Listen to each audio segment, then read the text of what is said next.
గుడ్డ లోడ్ తీస్తాడంట. అది కూడా అన్నాడులే, గుడ్డ ముందు గుడ్డలోడు తీసి కట్రాయర్ మీద రావాలంటే గుడ్డలోడు తీయాలి కదా.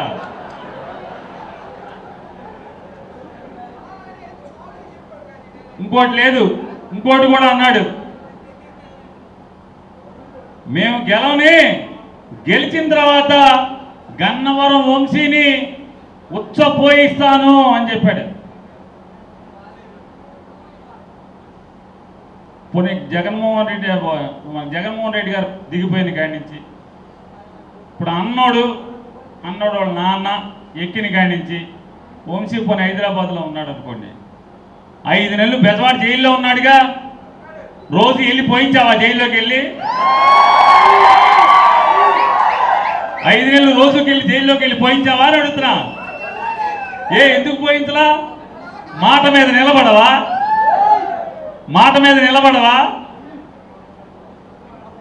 బెజవాడ జైలుకి వెళ్ళి పోయించాలి కదా, పోయించవా?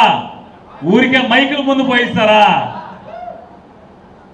వస్తున్నాడు మరొక 3 నెలలు, గుడివేడలో అడుగు పెడుతున్నాడు ఆరోగ్యం బాగు చేసుకుని. ఎవడొస్తాడో రండిరా కట్రాయి మీద నడిపిస్తాకి, ఎవడొస్తాడో కట్రాయి మీద నడిపిస్తాకి.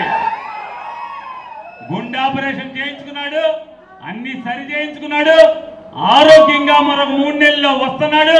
వచ్చాక ఎవడొస్తాడో రండిరా అండర్ మీద నడిపించండి, చూస్తాం.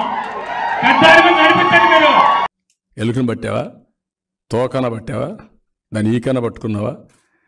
నువ్వు మాట్లాడడం ఏంటంటున్నా? గొంగళి దీంట్లో కూర్చొని భోంచేస్తూ నువ్వు బొచ్చేరినట్టు ఏంటి? నీ కథ ఏంటి? నీ పేపర్కి ఎక్కడి నుంచి వచ్చింది డబ్బులు? నీ టీవీకి ఎక్కడి నుంచి వచ్చింది? నీ సిమెంట్కి ఎక్కడి నుంచి వచ్చింది? వాళ్ళ కష్టార్జితం 40 ఏళ్ళది. ఒక బీసీ 40 ఏళ్ళు కష్టపడి ఒక చిట్ ఫండ్ చేసుకుంటే అతని పైన పడిన దౌర్జన్యం ఏంటి? ఏమనాలి ఇలాంటి వ్యక్తుల్ని? అంటే ఈ రాష్ట్రంలో ఎవ్వడు కూడా వ్యాపారం చేయడానికి లేదు. వ్యాపారం చేస్తే నాకన్నా రాయిచ్చి అతనికి రాయిచ్చి ఇవ్వాలా, లేకపోతే పప్పం కట్టాలా? కప్పం కడితే ఓకే, లేకపోతే మాత్రం ఎవ్వడు చేయడానికి లేదు. ఏంటయా చేసేది? 3 నెలలు ఉంది. ఎన్ని రోజులు ఉంది? ఇంకా 9 నెలలు ఎలక్షన్స్ అనౌన్స్ అవుతాయి. ఏం చేస్తావు నువ్వు? 4 ఏళ్ళ 3 నెలలు చేసినట్టు ఇప్పుడు ఏవో చేస్తావా? ఎవరికి చెప్తావు ఇవన్నీ? ఎంత హెరాస్ చేసావు? అమరావతిలో ఎన్ని కేసులు పెట్టారు? ఏంటి అసైన్మెంట్ ల్యాండ్లు? ఏంటి ఇన్నర్ రింగ్ రోడ్డు? ఏంటి ఇన్సైడర్ ట్రేడింగ్ ఉందా? లేని దాన్ని సృష్టించావు.